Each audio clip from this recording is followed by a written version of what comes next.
Hi, this is Mike Zapsik from a Shared Universe podcast studio, and you're listening to Talking Codswallop podcast. Hey, it's Taylor from Calling the Shots. Hey, this is Steve from Calling the Shots. Hey, what's up? It's Mike from the Pizza Beer Revolution podcast. Hi, this is Derek D from PBR Podcast and DerekG.com, of course. And you are listening to Talking Codswallop. Talking Codswallop. How you guys doing? This is great. This is the POTUS. It's President of the United States, Donald. You're looking to wallop the swallowing. That's what you're listening to. It's great. I gotta tell you, the swallop of the wall is great. I love walls. And the cod wallop, it's swallop. Fantastic. You're listening to it. Wallops, cods. Fish, walls, swallows.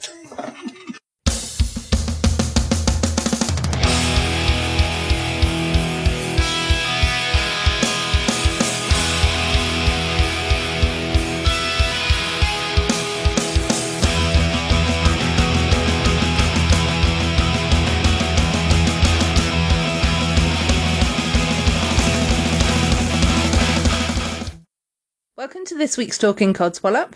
I'm Gemma. With me today, I've got a special guest with me.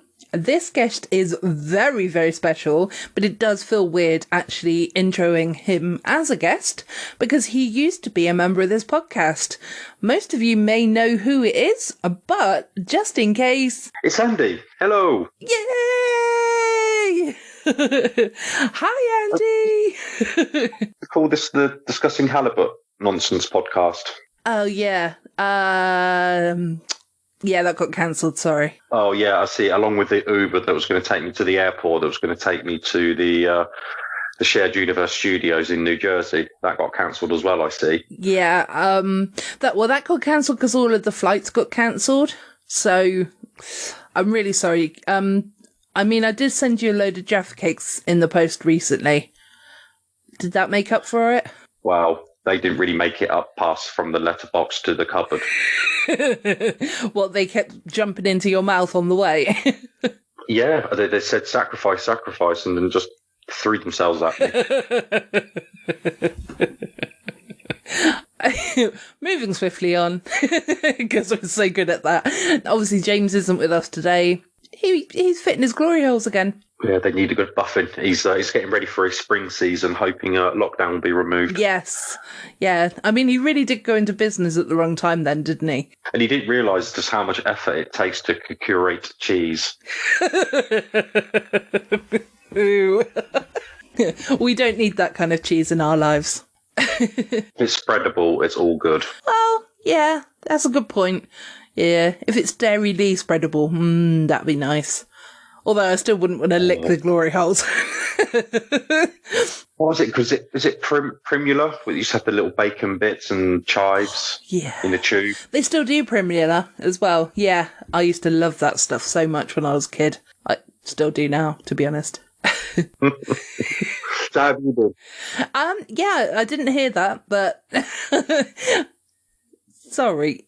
Because you sound like sometimes you sound like you got a pillow over your head. Really? Yeah. No, right. Have you got the phone near your mouth? No, I've got my headset on. Oh, okay. Oh, so okay. Well, that should be fine then. Yeah. Is that any better? I think so. We'll go from there. We'll see what happens. We'll muddle on. Yeah. It's like I've never been away then, hasn't it? It pretty much has. Yeah. Oh, God. Gone are the days. I am nothing but, if not, I bring continuity. You do, and that was a decent thing that you did. I did go through many hair box dyes, but and that's probably where you lost your hair as well, because I kept having to tell you off. Yes. Yeah. So have you got a big bushy beard now, or anything like that? No, I've still been manscaping. Well, that's very good. Although, my friend Matt has a full-on caveman beard. It's a bit like James's at the moment, I think. Yeah, but his is more of a homeless, like a shipless Viking. Yeah, going by that picture on Instagram that I put up. Yeah, I didn't ask permission, but I was just like, his face is part of the podcast, so I'm going to use it. And he looked really, really grumpy in the snow, so... And how's your beard coming along? Have you cultivated a good one? Yeah, it's actually really good, actually. You know how, what's his name? The Scottish comedian, Billy Connolly. You know how he dyed his purple?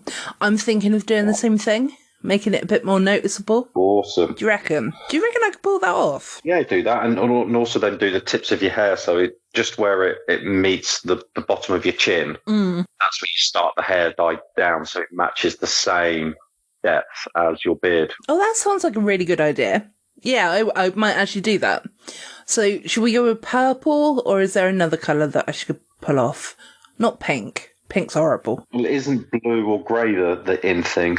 What, like the blue rinse type thing? Yeah. Yeah. I might have a think about it, and I'll let you know what I do, okay? I'll post a picture on Instagram. Just a random picture on Instagram, and nobody else will know about it apart from you. Oh, and also the salty tadpoles as well, but, you know. Rain will knock one up for us. I'm sure he will.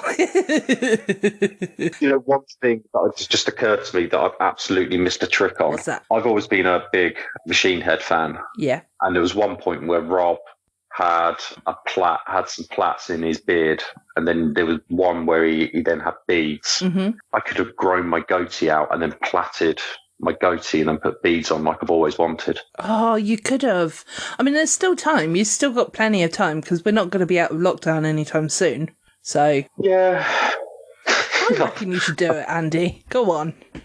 Be a I devil. just don't know that when I had a flowing mane a la James, Yeah. you know, when I was Edmonds-esque with my hair, I could have gotten away with it. But now that I'm more Phil Mitchell, I don't think that quite works with the. That looks a bit sad rocker. I should be wearing a leather waistcoat as well. Yeah, probably. Although you could be like David Draymond, I think it is, that's the lead singer of Disturbed. And you could just have those two metal piercings coming out of your chin instead. Yeah, that screams midlife crisis, doesn't it? Not on him. Yeah, he's lived with that look through his 20s, 30s, and like into his 40s. Yeah. Me as a 41-year-old suddenly rocking up to the office that, you know, they're like, well, you know, did you not want to go for the 18-year-old blonde? Did you not want the sports car? Piercings and tattoos. What have you done with your tongue? Have you given yourself a snake's tongue there? Oh, God, no. I don't know why anyone would ever want to do that. Because they've got mummy and daddy issues. Yeah, I think most people have if they've got things like that. I mean, obviously, you know, it's their own personal choice, isn't it? But at the end of the day, it's kind of like, ooh, it's a bit of a hard one to kind of, I don't know, get your head around, really. Yeah. It's a cry for help. There are other options. But yeah, definitely. I think some people actually want to do it as well, which is scary enough, but, you know. They're more scary than the people who do it for the cry for attention. Yes, they 100% are. You're right. Let's stop talking about weirdos. How have you been, Andy? Oh, wait, that's a weirdo. I think the only person who laughed at that is your superfan, Jamie. Yeah. Love Jamie. Thanks, Jamie. Yeah. Is there anyone to laugh at your joke? And me, so I'm fine. Oh dear. So it was good to hear all about your Christmas, you and James. Thank you. Your Christmas was on your own. Was it the best Christmas you've ever had this year? Well, last year. It was a normal Christmas for me. It was just I got the self-isolation alert on the 19th of December that took me all the way through to 29th of December. So I was like, oh no, this is such a problem. What am I going to do? Oh well, cats. It's just us. Look, I can't do anything. Look, screenshot. Mum can't come see you. Was she sad that you couldn't come and see her, though? Yeah, we were going to meet up on the 21st and sort of just exchange presents, etc., etc. But yeah, it's just that, you know, on the 19th, you know, we went into tier 4 and then I got pinged on the same day, and then we're now in national lockdown. So her birthday's in April, so we've put that in as the next available date, because it's really frustrating because we are technically a bubble. Yeah. With her living in the next county, it's a bit of a stretch if I get pulled over to say, yeah, I'm going to go see my mum who's in my support bubble, who lives 38 miles away from me. Yeah, it is a bit tricky, but then I suppose you could always say that being the only son, that she is under lockdown at the moment and you need to take food supplies to her because she's got nobody else close and she can't leave the house. That's it. But she's not an invalid. So No, I know, but you could say that if you got stopped.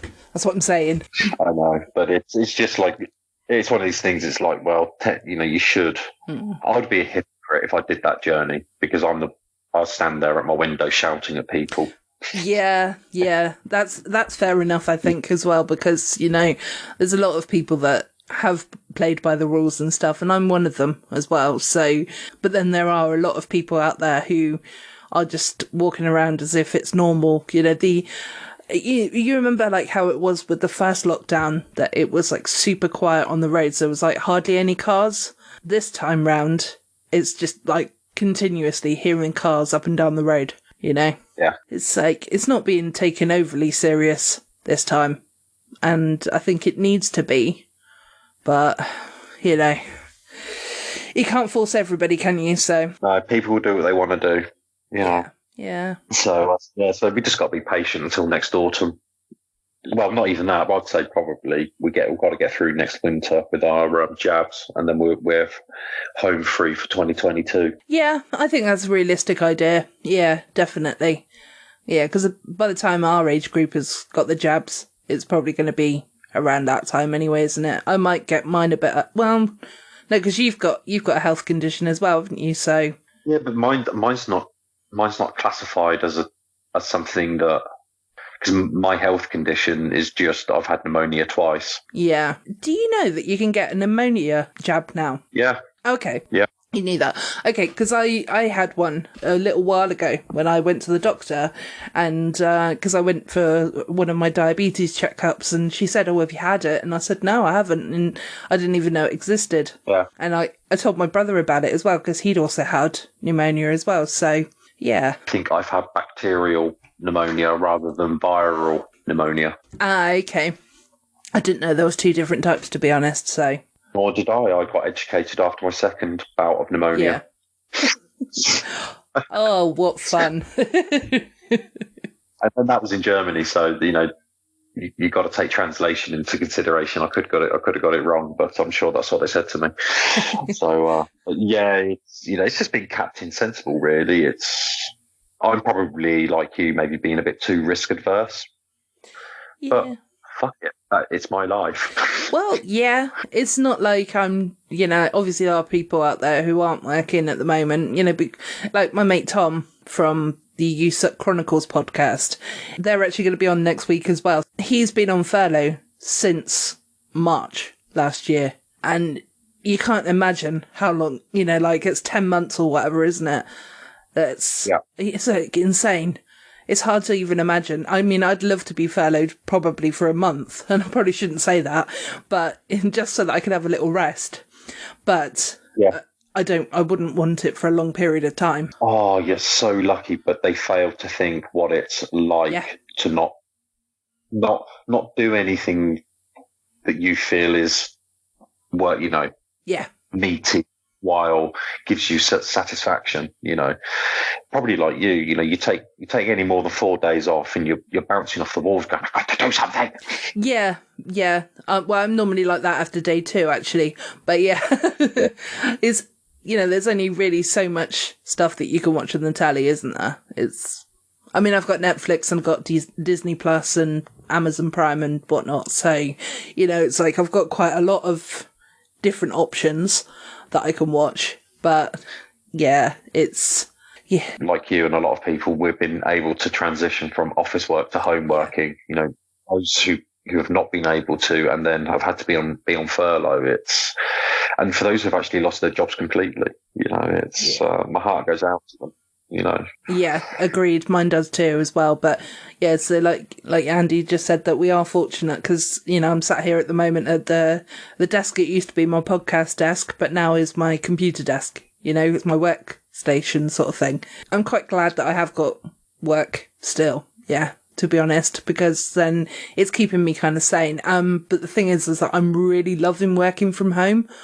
I don't think I want to go back at all. This is where the companies can now save themselves a bit of cash. Their footprint, having to do all that renting and heating and lighting, but also offer the workforce a more flexible working. Yeah, exactly. Because if at the moment the office that I was in is, I'm not sure if there's anybody in there at the moment, as in like people from the shop floor and things, but last time that I knew about it, it was completely empty. So that's one building completely empty.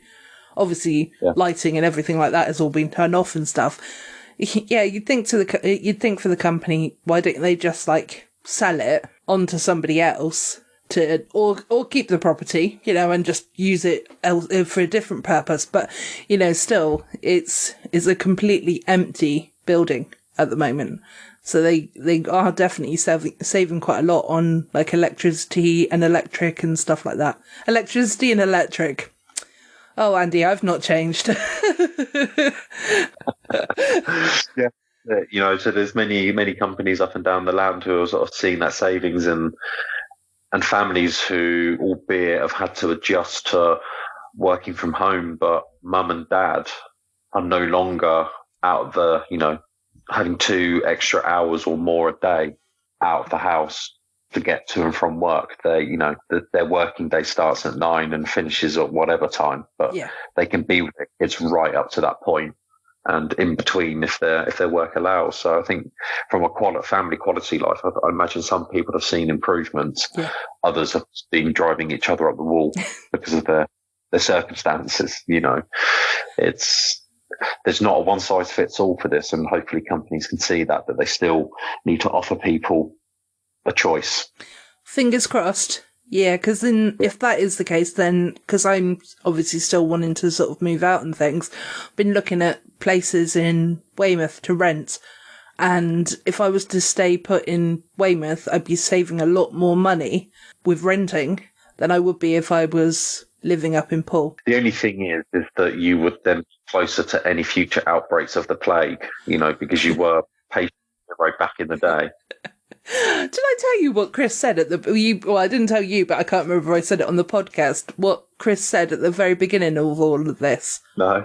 He turned around to me and goes, "Oh, I've heard that this is just like the plague. Do you remember that?" I was like, how fucking old do you think I am? And you stayed for a whole year, you say? I know, and that was at the very start. Chris, I know that sometimes you listen, but you fucking asshole. Okay. You think with the warning signs. I know, but I'll run things by you next time, Andy, okay? Yeah, we'll just record everything and just play it back at the end of the day. Yeah, I think I shall. Oh dear. So it's still good that I can laugh about things though, so it's all good. If you don't, you'll only cry. Yeah, exactly. Nobody needs to see a snivelling person, do they? So no, that's true. When they cry. Okay. Everyone looks ugly when they cry. Is that what you just said, or? Yep. Oh, okay. Apologies. I didn't quite hear it, so that's why I repeated it. And that's why I said nobody looks pretty when they cry. Okay. But you said it more succinctly. Yes. Like, everyone looks ugly when they cry. You're all munters when you're bawling. Oh, well, at least we're not when we're laughing, eh? No, I just look weird. I don't look weird. I look lovely when I laugh. Yes. Thank you. So how is the house? Is it all decorated by now? Surely by now it's all done and dusted. No. 1 year on, we're not much further forward. Oh, that's good. That's progress. Yeah. I think, as I said last year, I knew I was running out of money. So, yeah.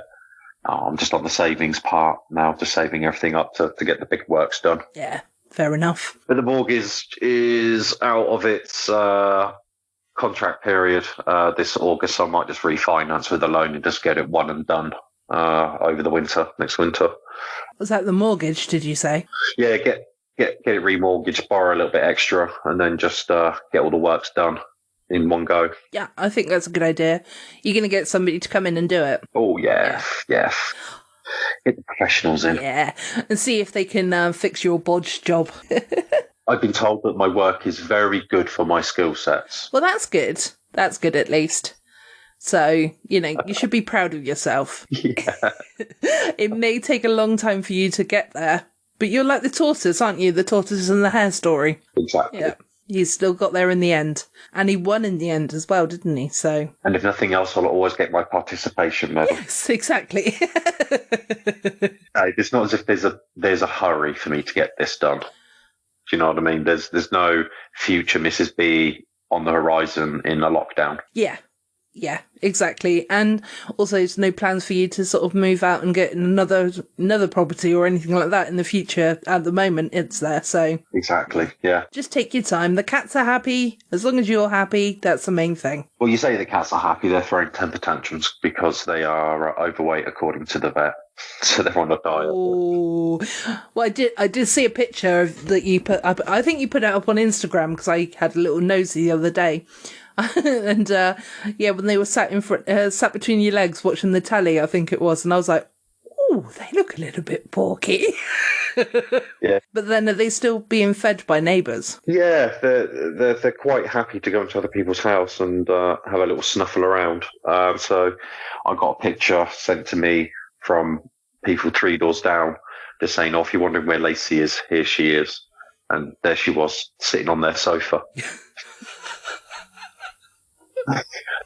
Big fiend of a kitty. Yes, Levi is 1.1 kilo overweight and she's 900 grams overweight. What's So that in like English? 900 grams for Lacey, 1.1 kilos for Levi. That's not English. Which one is bigger? Levi. Okay, thank you. Okay, just for our imperialists. God, we should be all on metric, people.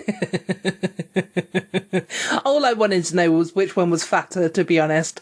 I figured that the 1.5 kilo one would be fatter, but I wasn't sure. Hey, 1.1, come on, let's not be adding grams. Sorry, 1.1. I would be ripped apart on Twitter if I added the grams to you for being such a chauvinist, horrible pig. So, yeah.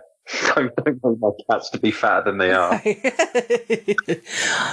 Oh. Levi, bless him, is the chubbier one. Oh, bless him. Neither of them carry it well, bless them, and neither of them are coping with their reduced portions. But then I suppose if they're getting smaller portions with you, at least then they're getting bigger portions elsewhere.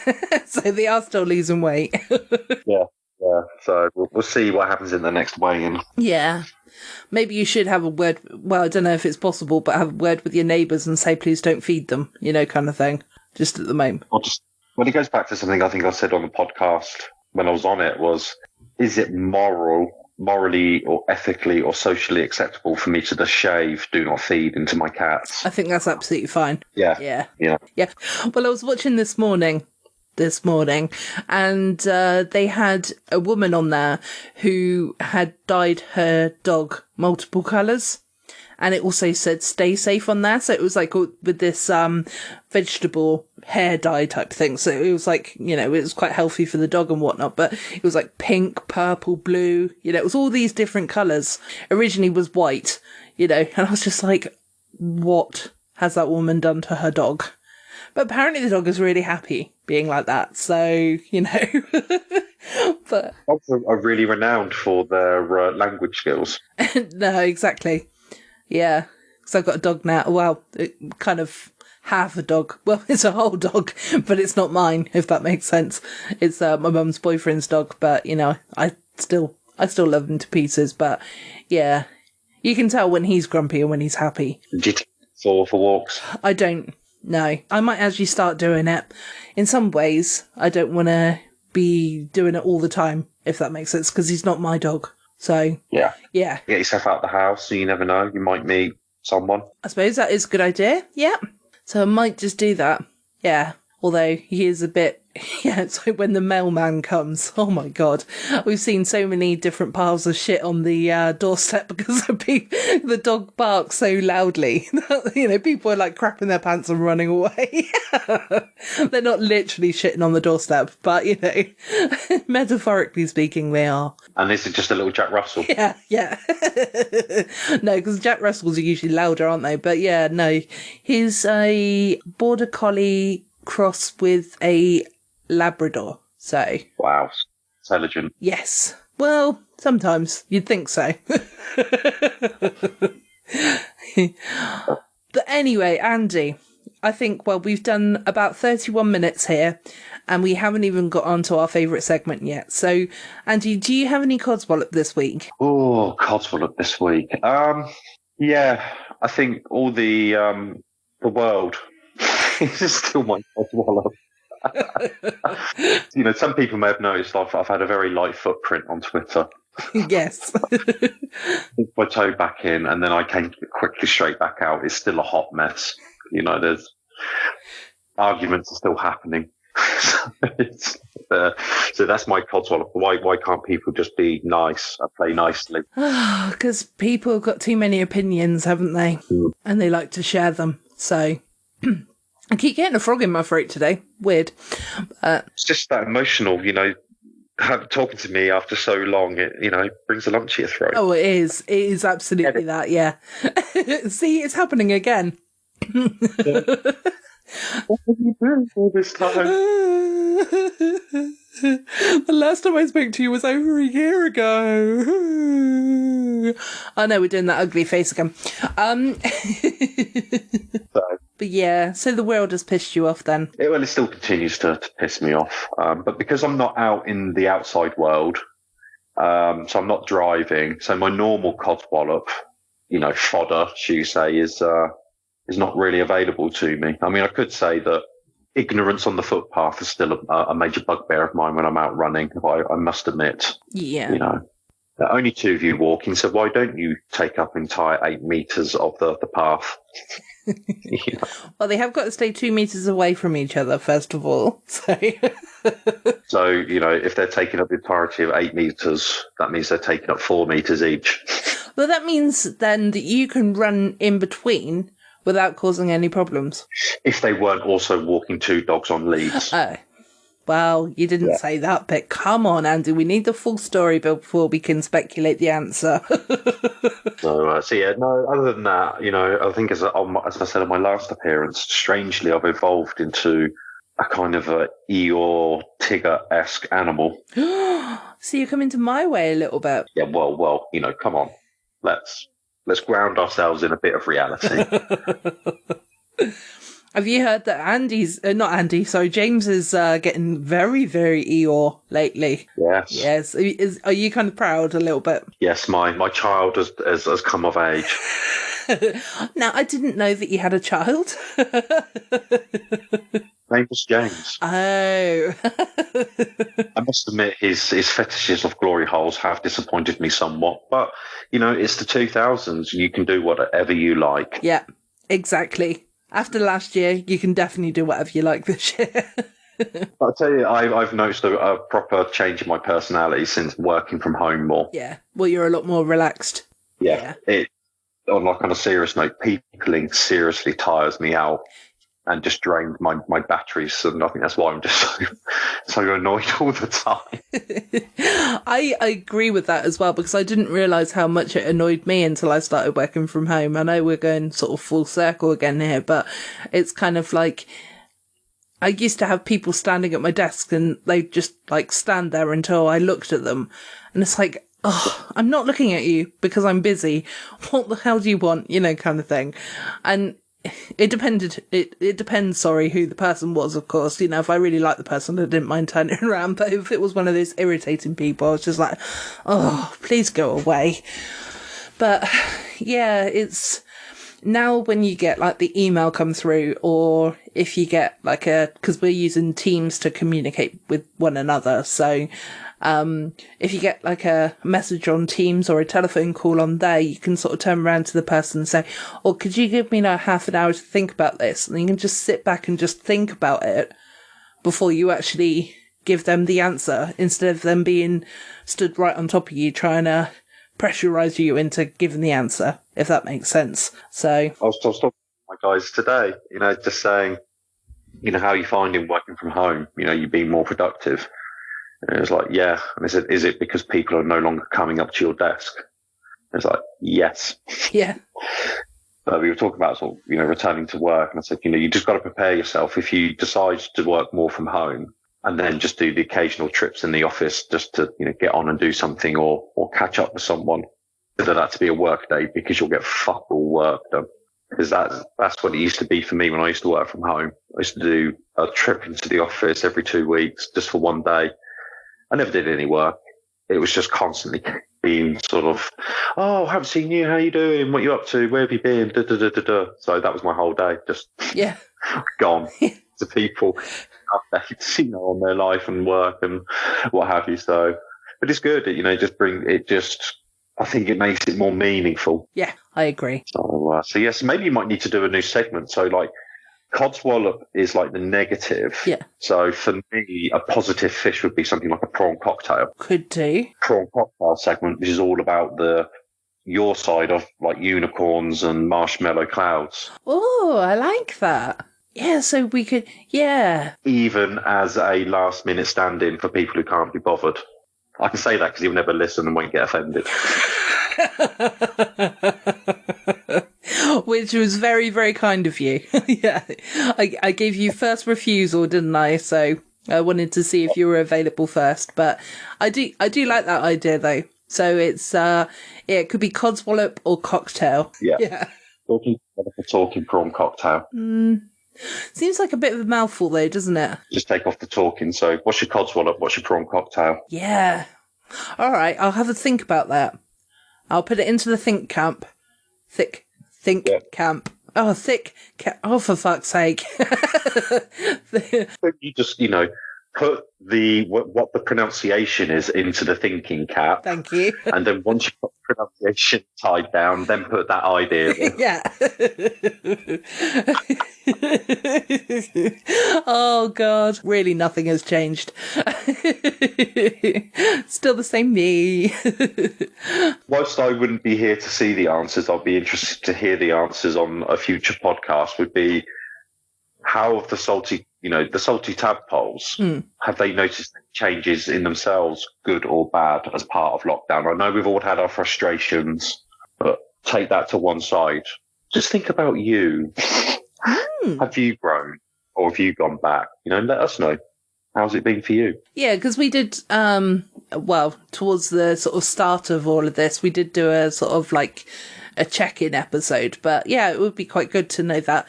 We've already got planned for next Sunday's episode, so I might put that question out into the sort of Facebook, Twitter and Instagram as well, so that we can maybe discuss that. That would be quite a good idea. Yeah. I'm still not set on prawn cocktail though, but yeah, I am going to have a little think about it. Trying to think what other tasty fishes. Scampi. Oh. Fish finger sandwich. Oh. It's got to be food-based. That's the thing. Oh, yeah. Yeah, definitely. So what's your scampi? What's your fish fingers? What's your fish cake? Oh, fish cake. Fish cake's good as well. Or what's your gravlax? No. Nah. Or what's your caviar? Nah. It's a bit fancy for us. It's a bit John Lewis partnership for you. Yeah. Oh, can you imagine it? Can I have your Codswallop and your caviar? Chicken or death? Oh dear. I'm trying to think if I've got any Codswallop this week. I think I'm probably going to have to just lean on yours, really. People, the world, just people are just getting on my nerves. Yeah. It's not people in my home, it's people outside of my home, just like being ridiculous. So Generally, isn't it? yeah. I think as one of the famous princesses once said, let it go. Let it go. Don't hold you back anymore. Just let it go. Although I think she was also delusional, because didn't she hang around with what she thought was a snowman? Well, her sister did. So, yeah. Well, I think she did as well, but not quite as much as her sister did. Yeah. So definitely good two morals there. Don't take drugs. Yeah. and just let it And just let it go. What is it she's letting go? just off anger. Yeah.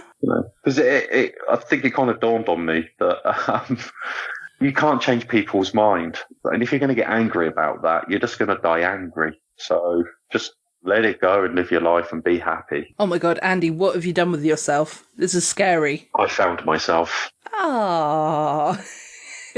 Were you anywhere in particular? Did you leave yourself up in the loft or? Strangely enough, I was taking a sofa bed apart, and that's where I popped out. Oh. I bought about 15 lighters and £2.50 change. Oh, that's good. Did the lighters work? Yes. Oh, that's a bonus. The £2.50 was amazing, but the lighters all working as well. That's pretty good bonus. Well, before we get onto some stories of the week, I have got an article that I'm going to read, but then we're going to go on to some stories of the week, I think. What I found is top 10 UK places most likely to survive a zombie apocalypse. Is your area on the list? Let's find out. I know. If you want to flee the zombies, your best bet is to head to Cambridge, according to a study. Swansea came second, while Belfast scooped in third. If there's ever a Walking Dead-style apocalypse, it seems those living in a leafy Cambridge area have least to fear. The university city topped a list of places most likely to survive a zombie nation due to its number of onshore wind farms, recycling centres, and farmland, while Swansea was second. Sorry, how does a wind farm protect you against a zombie? I'm kind of wondering this myself. I'm thinking, why is it that Cambridge is going to be the best place? I wonder if they will tell us a little bit further on, but maybe not. But you'd think that a place like, I'm going to use my own location, like Dorset, where we all know how to drive combine harvesters, we would probably be the best place. Yeah, and you eat wild animals straight from the road. So for a zombie, you just think is roadkill. So you just immediately, they're more at risk from you than you are of them. Well, I think we'd have the sense not to eat the zombie, because then we would turn into zombies. Yeah, you've got to check it past when it comes to infectious diseases. We do. And you've got a mouldy ship that you're keeping alive. I don't think that's actually in Dorset. I think that's in Plymouth, isn't it? It's a muff. It's a muff, yeah.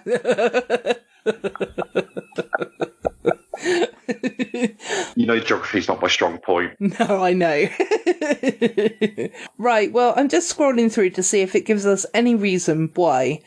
I'm kind of disappointed that it hasn't given me more information. So, it's given loads of... Oh, here we go. 10 safest places in a zombie apocalypse. So this is what we've all been sitting here waiting for, really. So, yeah. Cambridge, Swansea, Belfast. We knew those three. Next place is Bristol. So that's not far away from me. Armagh. Armagh. How do you say that? Armagh. People in that area, I'm ever so sorry because I think we've both ruined that. Plymouth. So, yeah, they're the ones with the Mary Rose. Edinburgh, Dundee, Gloucestershire, and Manchester is number 10. Hang on. You've gone city, county, city. That just... They can't include a whole county.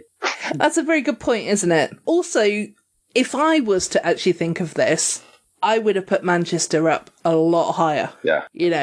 Not meaning that in a disrespectful to any people from Manchester, but they usually are a bit more tough and ready kind of thing. And I said tough, not rough. They're called the tough ones, aren't they? So, I think that they would definitely be up a lot higher. Probably number one, in my opinion. I just can't get this Cambridge one out of my head. I don't get it with Cambridge.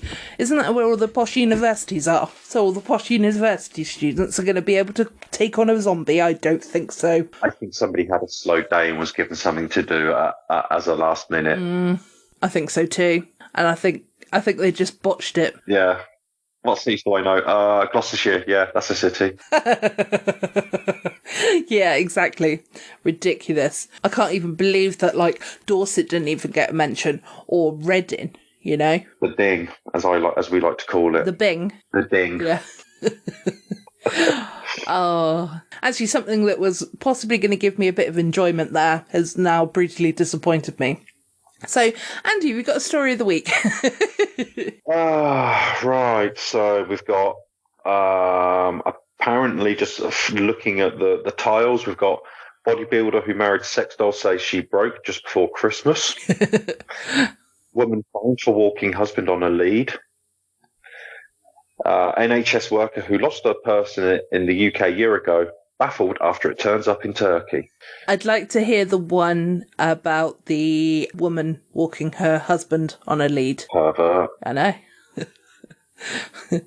Are you like telling me something I already know? Did Chris appreciate you walking him on a lead?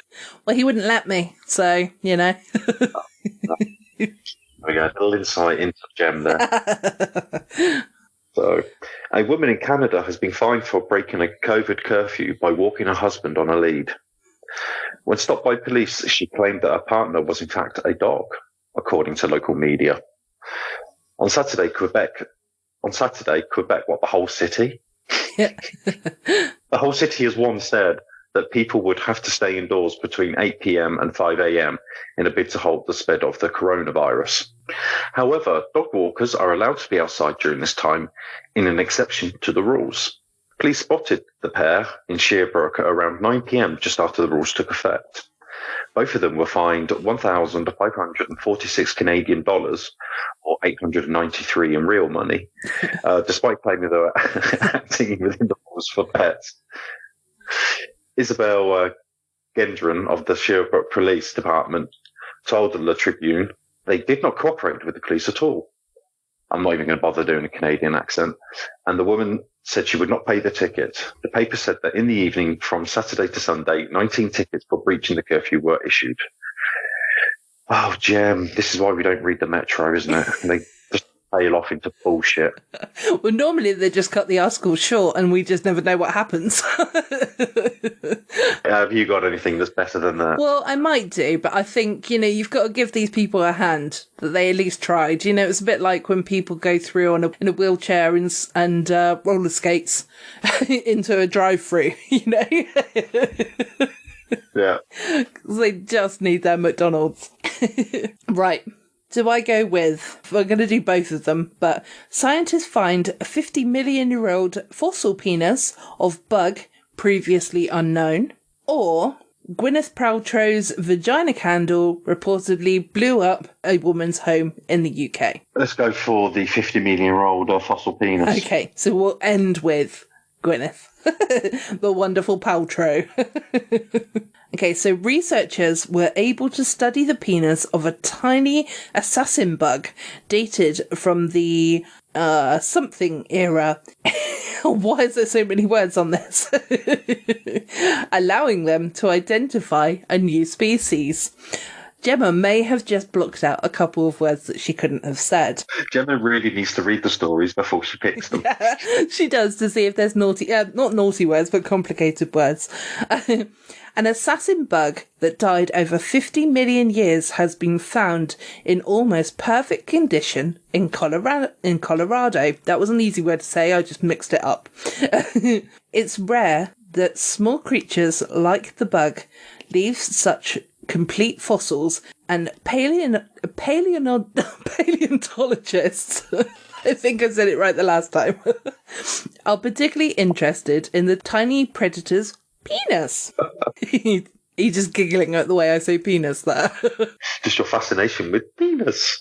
Penis! Was not my fascination. I didn't write the article. I just choose to read it. Daniel Swanson, one of the team from the University of Illinois that is examining the fossil, says the detailed structure in the insect's genitalia are a rare treat. These tiny details helped Swanson and his colleagues determine that the bug is from a species that is previously unknown to science. The fossil bug dates from, is EOCENE. How'd you say that? EOC. ENE. The dinosaur era. It would be around about that time anyway. What you can spell is just, fantastic audio, isn't it? Yeah. Oh, I know. But at least I can spell it so people know what one I mean. The dinosaur era, an age that began with a hothouse Earth and ended after 2 major asteroids strike with Antarctica, going from a green continent attached to Australia to a frozen wasteland. Okay? Can everyone please check their pulse? Is everyone still with us? Oh, shush. You know I'm going to edit this better. Don't, because I'm sensitive about my reading. Small fossils like the assassin bug rarely survive the huge upheavals of the era, and so Professor Swanson tells one of his colleagues this discovery represents a rare opportunity to study a brand new species, as they've said many times before. We mentioned it's a brand new species. I know. Who knew? The telltale genitals are tucked away in a protective shell. It is a cup, hardened like the rest of the exoskeleton, that contains all of the typical fucking hell. That contains all of the typically softer internal parts of the insect's genitalia, he says. After these softer body parts, very rare. I'm just going to read ahead a moment just to see if there's any more that's really interesting. He adds that the preservation of the insect's tiny details helped his team identify the bug as part of an entire new species. It's a new species. I think so. And proves clues that the entire family of assassin bugs could be somewhat older than scientists previously believed. The branch of the family tree to which the new fossil is thought to belong, in current estimation, around 25 million years old. So it means that one branch of the assassin bugs probably is earlier or is older than we thought. But did we mention it's a new species? Yes, I know. It might be a new species. Don't get too excited because it might be. Humans lack this protective cup structure, so it is unlikely that any of our present-day penises will be preserved. Oh, Andy, your penis isn't going to be preserved. How does that make you feel? Wow, just those future generations of women that are going to just miss out on such a tiny specimen. I know. I just realised what you said. Oh, yeah. I mean, could use plaster of Paris and make a mould, but you wouldn't know whether that's a zit or a penis. I thought it was big enough to sling over your shoulder. No, that was really just a prosthetic. Oh, I see. So it was like an elephant trunk. I see. I'm lying to myself and to the world. I commit now that I've grown into this Eeyore-Tigger-esque moth that you see. Oh, and so your genitalia has shrunk within itself. Exactly, yeah. Well, that's the end of that article anyway. So we ended on men not being able to have penises in the... Well, you will be able to have penises in the future, but they won't be protected, and in millions of years they won't be able to find them. So yeah, but basically your dreams of handing down your penis as a family heirloom to generations to come, no. The only way you could do it is if you make them into a dildo. Exactly. Yeah. A rite of passage for the entire female line. Yeah. Oh, would that be classed as incest? There's one for the philosophers, isn't it? If you use a dead relative as a dildo. Yeah. Oh, that is good, isn't it? Yeah, I don't think that would be a good idea, but you never know. It might be someone's dying wish to do it. Just cremate the rest of me. All I want here's my penis to be made into a dildo. Yeah, and if you could put it on display in the National Museum, that'd be awesome. Yeah, and you could have all different, like, sizes, couldn't you? Sort of, you know, like how you get the biggest one first, going to the smallest one. Yeah, in scale. Yeah, I think that would be good. You could then take the penis where you like, if, you have to be at least this tall and you just get the appropriate sized penis and that stick. Oh dear. So there you go. See, my article brought up some conversation. Did you have another one? Let's see what the NHS worker, whether her lost purse actually was. Yeah. NHS worker who lost her purse in the UK a year ago baffled after it turns up in Turkey. NHS COVID test tracer Nikita Turvey couldn't believe it when a stranger from Turkey told her he found her purse a year after she lost it. Now the pair are friends. Aww. An NHS test and trace worker who lost her purse in England was shocked to discover it had been... You just repeat yourself now, yeah. Right. So Nikita Turvey desperately searched her home and work from top to bottom after she realised she'd lost her purse in September 2019. But sadly, it was nowhere to be found. Oh, no. 24-year-old from Harlow, Essex, had accepted that it was gone for good and set about the annoying task of ordering all the new cards, work passes and IDs. Oh, yeah. I mean, that is a bit of a pain in the ass, though. Yeah, sit on hold for 5 hours.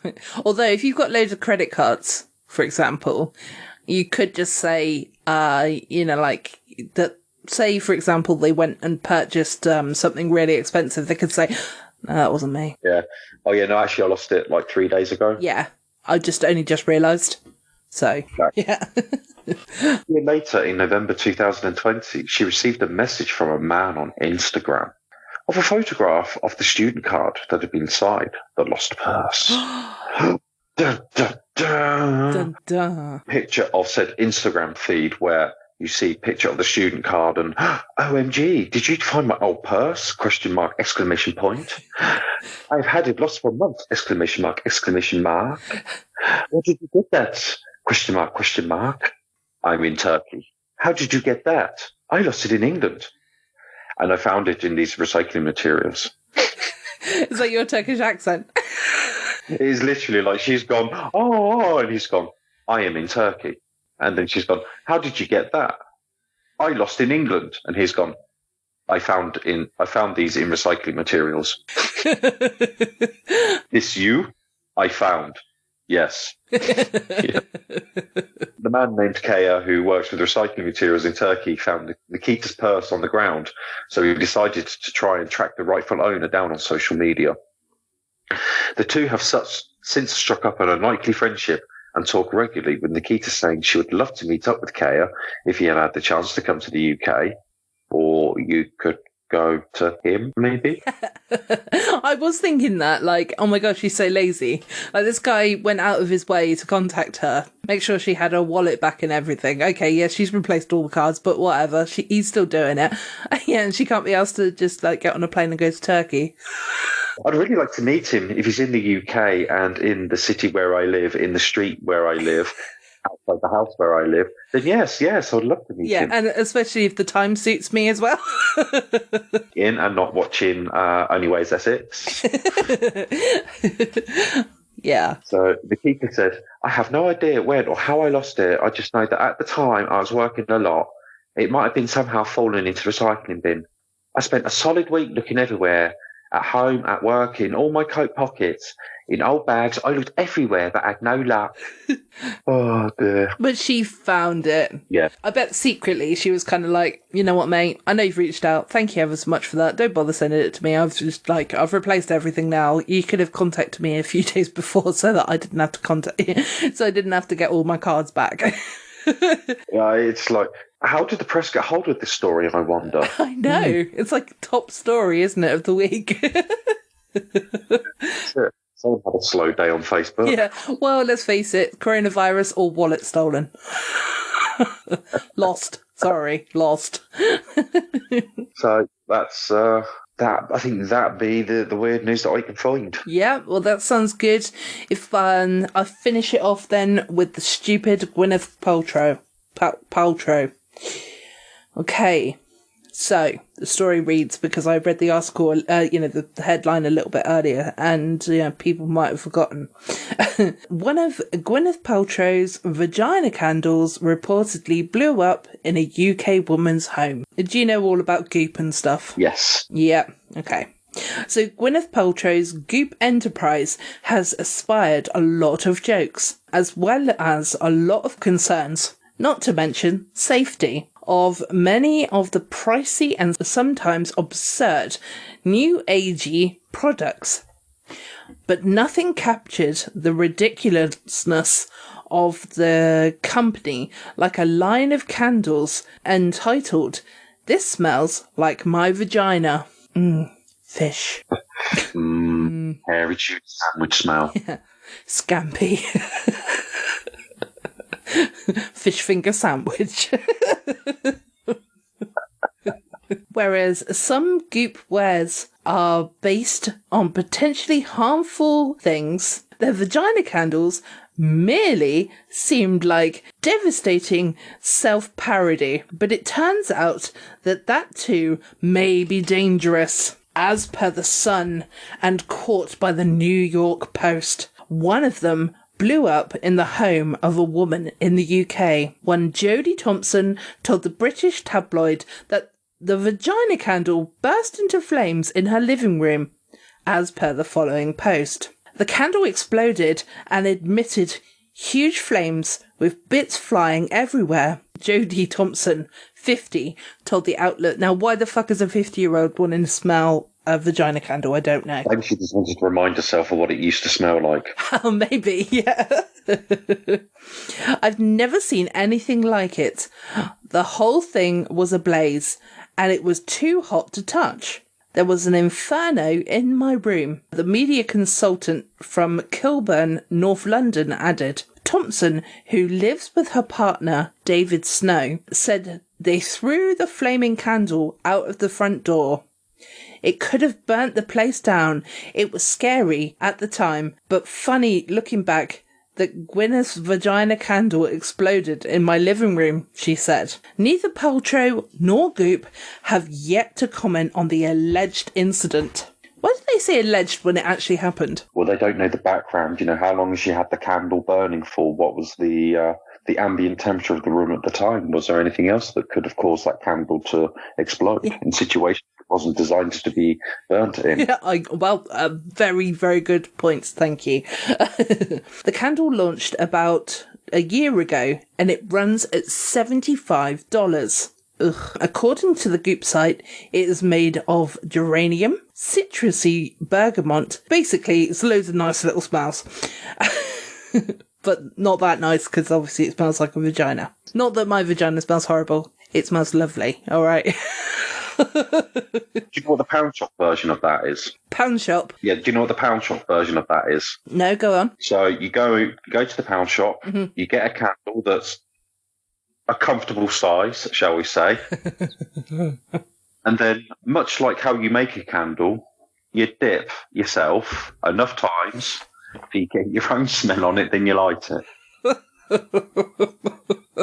I knew halfway through that you were going there. But I took a mouthful of drink at the wrong time and nearly sprayed it all over my microphone. That's a bit of a life hack for people. Thank you ever so much. Gift to your partners. Oh, lovely. Valentine's is coming up soon, isn't it?